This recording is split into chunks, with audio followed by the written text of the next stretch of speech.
dependiendo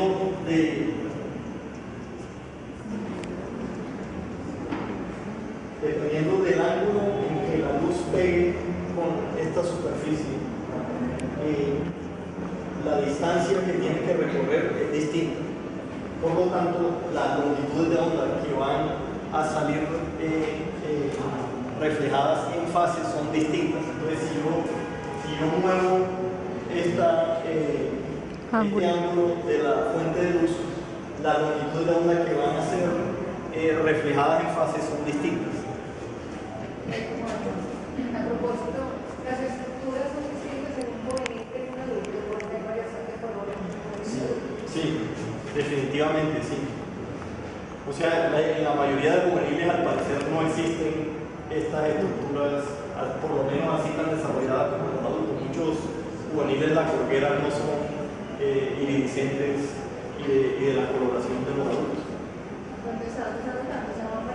Sí, o sea, ellos mudan las plumas y las plumas que siguen deben tener esa estructura diferente.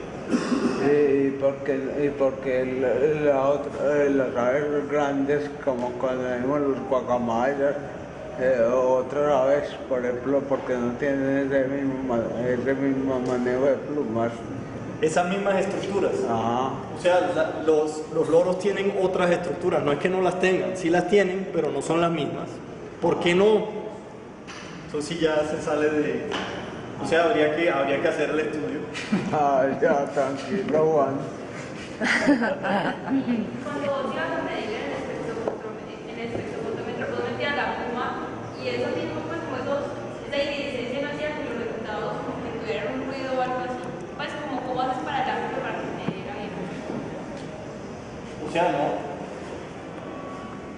O sea, nosotros lo que hacíamos era controlar el ángulo de la fuente de luz y el ángulo de observación.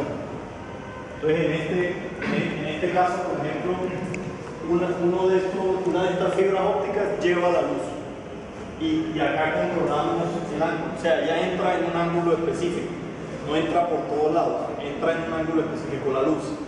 Y esta fibra óptica es la que toma lo que está reflejando la pluma. Y esta también está fijada en un ángulo. O sea, yo puedo jugar con esos ángulos, pero sé cómo juego con ellos. O sea, yo sé a qué ángulo está entrando la luz y a qué ángulo está siendo reflejada. O sea, lo que tú dices es, si yo mido aquí, el color puede ser diferente, pero ese no es el reflejo que yo estoy midiendo porque lo estoy midiendo a este ángulo. Se tiene como estandarizar. Exacto. Bueno, entonces las dos cosas serían las que tendríamos que jugar en campo los observadores de aves para ver esos colores, con la fuente de luz y la observación para poder verlos. El problema es que en el campo esto no se puede controlar. Pero ya está dirigida por la luz solar. O sea, en el campo tú estás recibiendo luz de todos los ángulos. O sea, es luz que viene de acá, luz que es reflejada de otras superficies. Entonces, esto no tenemos forma de controlarlo en el caso. Sí. Perdón. Por favor.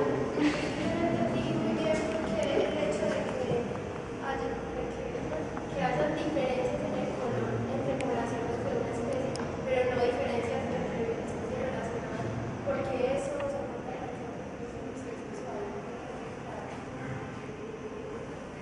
O sea, bueno, tengo que hacer la aclaración. No es la hipótesis de selección sexual en general, sino el papel que juega la selección sexual en la formación de especies.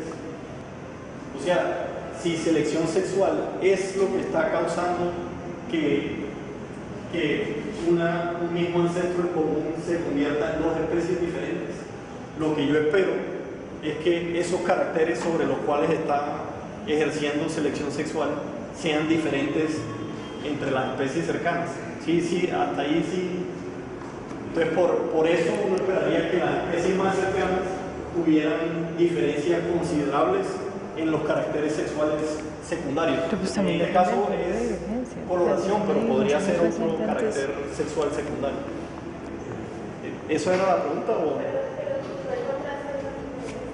No, de hecho no. Lo que encontramos fue totalmente lo opuesto. Las especies más cercanas evolutivamente son las que más se parecen en Pero su y coloración. el tiempo de divergencia no tiene también ahí, pues seguro especies que recién, o sea, especies muy recientes. Pero entonces lo que eso dice es que selección sexual no es la que está promoviendo, sí, claro. especiación. Puede que actúe después, pero no es la que causa La especiación. especiación. Sí, claro. O sea, yo no estoy diciendo que selección sexual puede que sea importante, pero No, estos no. datos son consistentes con la idea de que no es la causa.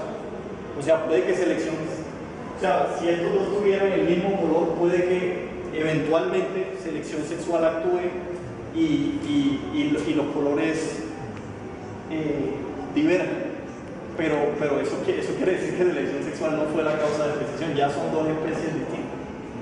¿Sí? De pronto, no se ha estudiado de pronto con respecto a las dudas sobre el nivel del mar, ¿en qué incide por esto el color?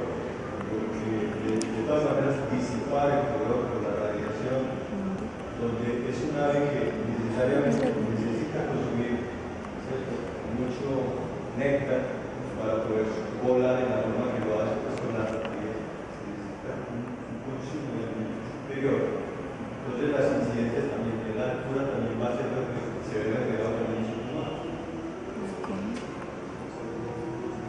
Puede ser, ¿no? En realidad no sé, una de las cosas que la altura puede afectar es que como la presión cambia,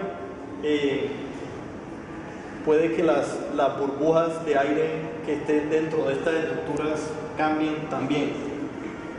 De que yo sepa, nadie ha mirado eso, pero sí ha mirado el efecto que tiene la humedad sobre esas estructuras y sí han demostrado que cambia la coloración que uno percibe de acuerdo a la humedad relativa del entorno. En golondrinas han hecho ese estudio y han demostrado que dependiendo de la humedad relativa que hay en el ambiente, el color que uno percibe cambia, un poco, pero cambia.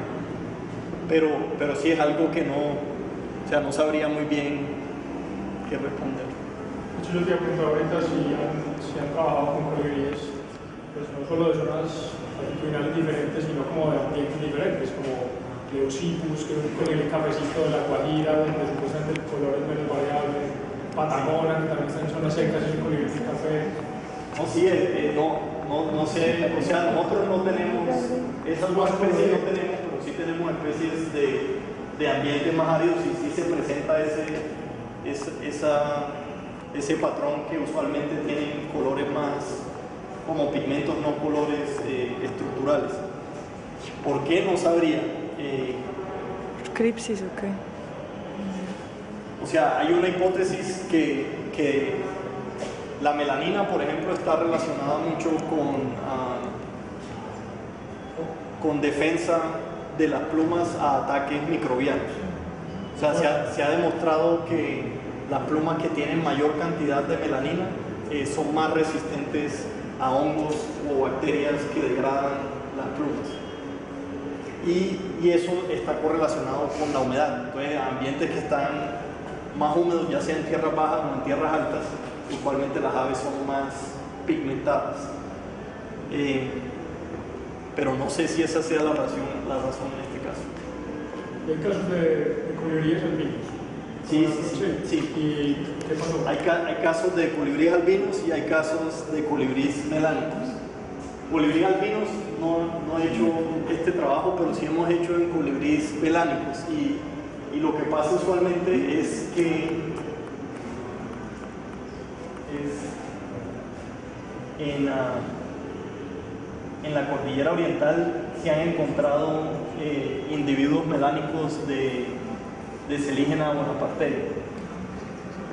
Y de eso hemos examinado plumas, no las tengo acá, pero lo que ocurre es chévere, la estructura se mantiene, o sea, esta estructura está presente en la válvula, pero lo que cambia es que acá arriba hay una estructura que solo es hay una capa que solo es melanina, no está infiltrada por aire. Y entonces al parecer eso absorbe toda la luz y la estructura esta que está acá abajo No sirve, pues no sirve. no alcanza a interferir con la luz. Pero la estructura se mantiene simplemente debajo de una capa de melanina. Y es chévere porque uno uno ve las plumas y o sea, por lo menos visualmente uno nota que son estructurales, o sea, no estructuralmente de esta forma, pero sí son diferentes a las otras plumas de otras partes del cuerpo, digamos, que no tienen esa. Tina, tú querías hacer una pregunta. Debería plantear las especies que de pronto varían un poco la población en temporada reproductiva. Si la variabilidad se encuentra que es estructural o solamente cambia las cosas que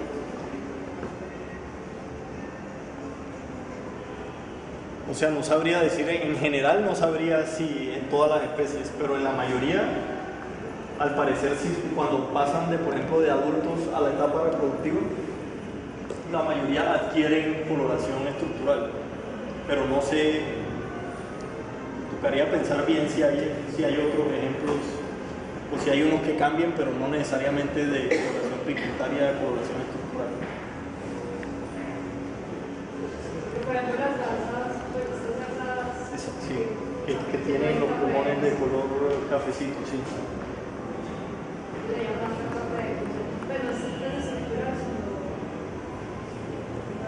Pues es una señal que las hace más conspicuas o que las hace diferentes de los juveniles, digamos.